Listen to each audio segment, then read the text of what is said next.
The first pro with this 2024 Mazda CX-90, it's going to be this interior space.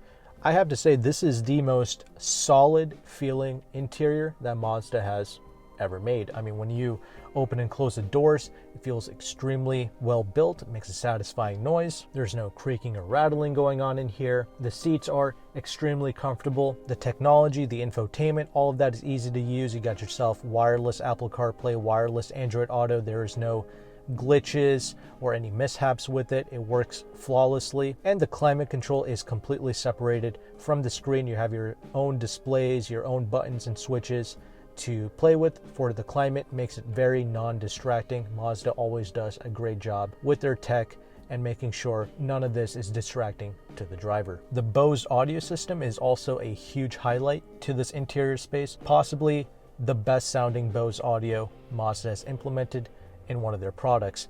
The bass, the clarity, it is all fantastic. But there are three particular cons with this interior, two of which not a big deal. It's this goofy little joystick for the gear lever. It's just so unnecessary. If you're going to give us a digital shifter, what Mazda could have done is just given us a button system, PRND for the shifter, and you just press up against that. That would have been a much more cleaner design, and it would have freed up a little bit more space in the center console. The other thing, I'm not a huge fan of this little plasticky silver material that they have on the door panel and in the center console. I wish they would have used a matte wood design instead. That would have been a little bit more elegant. Again, not a big deal, but the main thing is this interior space, it's not super spacious like I thought it would be.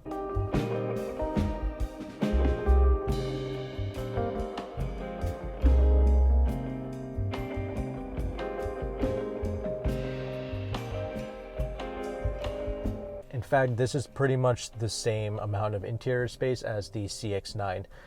This has a little bit more trunk space, I believe, but regarding headroom and legroom, this is about the same. I mean, it's okay. You got plenty of space in the front and in the second row, but that third row is totally useless like it is with most products in this category. In fact, I would go as far as to say even the CX-9 felt a little bit more practical to fit in both the second row and in the third row. Don't ask me why, but for whatever reason, it felt a little bit more comfortable to sit in the second and third row in the CX-9 than the CX-90. So the best thing to do, in my opinion, is just to fold down the rear seats. But at that point, this is now a two-row SUV, and is it worth paying up all of this money and to drive around in this massive product if you're just going to fold down the third row seats, right?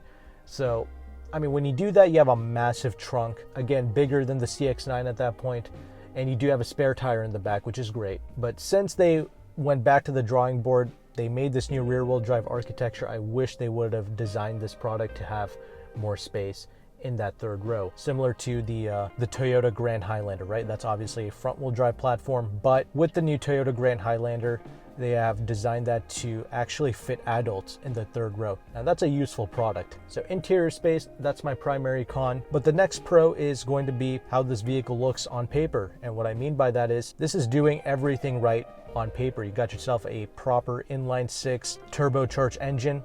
That's something that they're offering. We have this plug-in hybrid variant, which is what we're sitting in right now. We have a proper suspension architecture here with double wishbones in the front, multi-link in the rear. Got some nice meaty tires, 275 wide tires in the front and in the rear with these 21-inch wheels. Everything here is what you would find in real luxury vehicles like a BMW X5, Audi Q7, things of this nature. And I would say overall, this is a good driving product. 95% of the people getting into this for the first time, they're going to be impressed because it does ride decently. It is very quiet.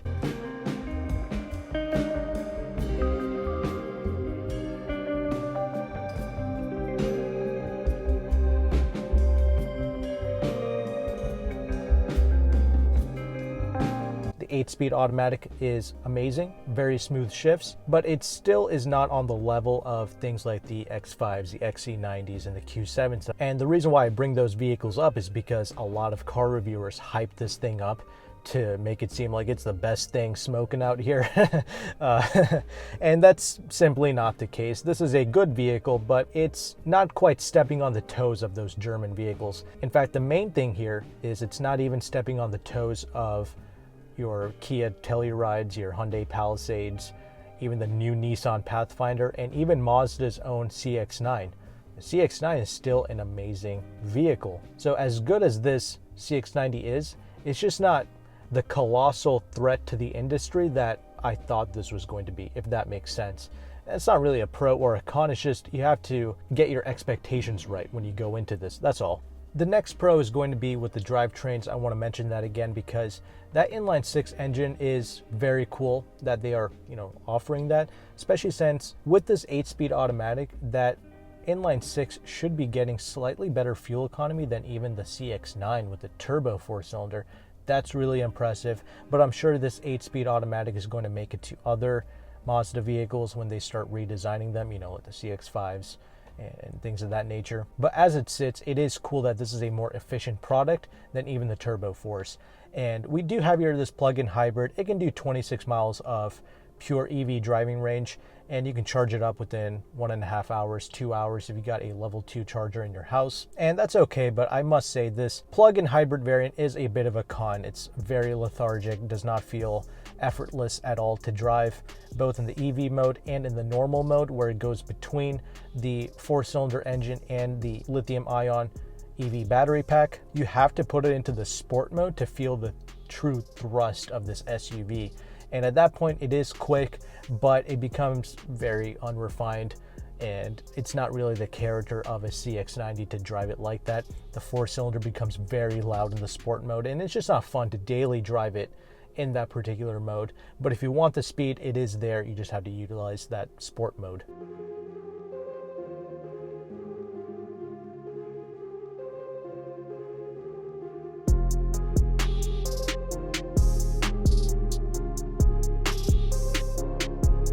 The last point I want to make, and this is, once again, this is not a pro or a con because it balances itself out, and that's going to be the pricing and the value of this. The way they have the SUV priced is actually amazing. It starts in the high $40,000 range, which is amazing for, once again, a rear-wheel drive architecture with an inline-six engine. Granted, it's going to be a detuned version of the inline-six with 280 horsepower. You have to get the S models to get the full 340 horses, but either way, it's still an inline six. It's still a rear-wheel drive platform with all-wheel drive as standard. So that starting price and the way they have this priced in general to the way that it tops out at around $60,000 fully loaded is great value, honestly. But the dealer games and the dealer markups make it not so much of a great value proposition. In fact, your best case scenario is going to be paying MSRP for this, and that's just not cool in my opinion. You are better off going with either the CX-5 or the CX-9 in terms of a value proposition, because I've seen brokers on the Lease Hacker forum offer up to 10% off MSRP on a CX-5 or a CX-9 Mazda, and those vehicles are cheaper to purchase even to begin with, right? So then you tack on the discount, Mazda's own manufacturer incentives, you're getting a great deal on those SUVs, and you're paying way less money for SUVs that are still great products that hit way above their weight class. So you have to ask yourself if the CX-90 is going to make sense for you and your family with that compromised third row and with the potential dealer markups. But I am looking forward to the future of Mazda and what they are going to do with these architectures, these engines, and this new 8-speed automatic. I'm going to be very happy to see all this trickle down into other Mazda products, and even this CX-90, if they do some more refinements and some tweaks to it, this can be really amazing. And they have to bring some new dealer discounts to these products as well, bring back some great lease deals, and this can be a really amazing choice for a lot of consumers. So I'm really happy with the direction Mazda is going in, and I'm really pleased with the potential of their new products. And that's where I'm going to leave this video at. And if you found value with this content, make sure to like and subscribe. And I will have my next video on the end screen here. Click on it and I will see you there.